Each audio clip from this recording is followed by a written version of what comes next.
wanted to just point out 3 things you can do to help your pool game when you can't practice. I think the most important thing that you can do is you can visualize yourself being successful, which isn't so necessarily easy to do with pool, but I think that there's other ways to see it. Like if you're, for instance, you're playing cards with somebody, and then, you get the good card and you play it, and then you win the game, and then you have that feeling of victory. Then you can take that, and then you can hold that feeling, and then you can visualize a scene of pool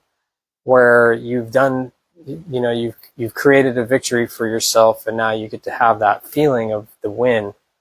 and that I think it's a good idea to periodically do that exercise and feel that feeling so that we can help be comfortable with it when it's time for it to happen in a public setting or whatever. I think a lot of people, maybe they get a little bit like they don't know how they're going to act when they win, and that's partly makes it tough for them to do that because they're socially, maybe not used to, how to act, and maybe in the past they've, been a poor winner, so partly by visualizing a scene and then acting it out in your own mind, it's like, how am I going to behave when I'm winning and being successful, can help us behave that way and behave appropriately when it actually is happening. And then also now we can normalize that behavior through learning how to be successful, just displaying it externally, through our behaviors, and being comfortable with that and not feeling so weird about, finally got through it, or like I've been losing to this guy forever and I haven't figured out how to beat him. And now when you finally see the light and now you can win, you're ready to win because you already have your victory speech loaded. For me, I pretty much have, like several like little speeches in my mind, or little sayings, or like little things. There's only so many things to talk about at the end of a match with your opponent. There's only so many ways to win and lose. And once you kind of like have that all figured out, then, you can just in your mind have already thought about it, maybe not that day, but, over time, especially if you don't get to play a lot, and then you get to bust it out when it's time. Another thing that I think is helpful is that the second thing that's good is when you're playing in a competition and it's not your turn, is that you have that moment of time when you're sitting in the chair, and that moment is crucial, really, because that's the moment when you can't necessarily win from the chair, where good things might happen and allow you to have an opportunity to win, but it's very rare that you're going to be sitting there and your opponent just gives you the victory. You actually pretty much always have to do something, so because of that, there's a certain amount of readiness that you need to come with, and you need to have available to you when it's not your turn, when it's your opponent's inning, So I think one of the good ways to prepare for that moment while you're not playing pool is to,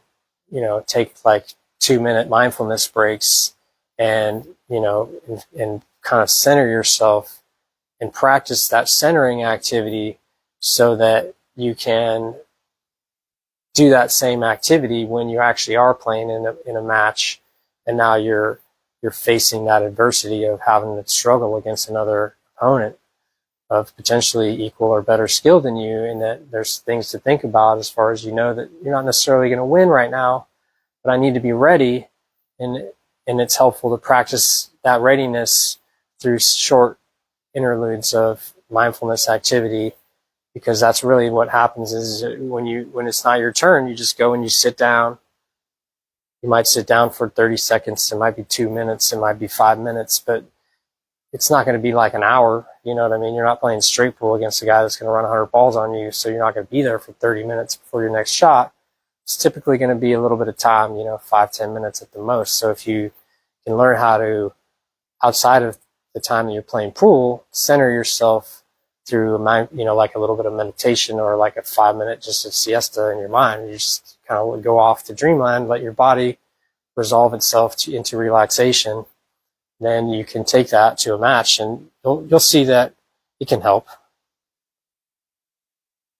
The third thing that's, I think, pretty important too is that as you start to get better at pool, then you start to develop what's called a pre-shot routine, which I'm not going to go into because I think most people watching this video already know what that's all about. I think that at some point early in your career, preferably once you've established like the ability to run some balls, is you got to start analyzing what you're doing at the table and the process by which you go about being successful as far as your system of shooting, your system of thought processes, your system of, all the things, and that writing it down and having it memorized so that then when you go and play, you're just there and ready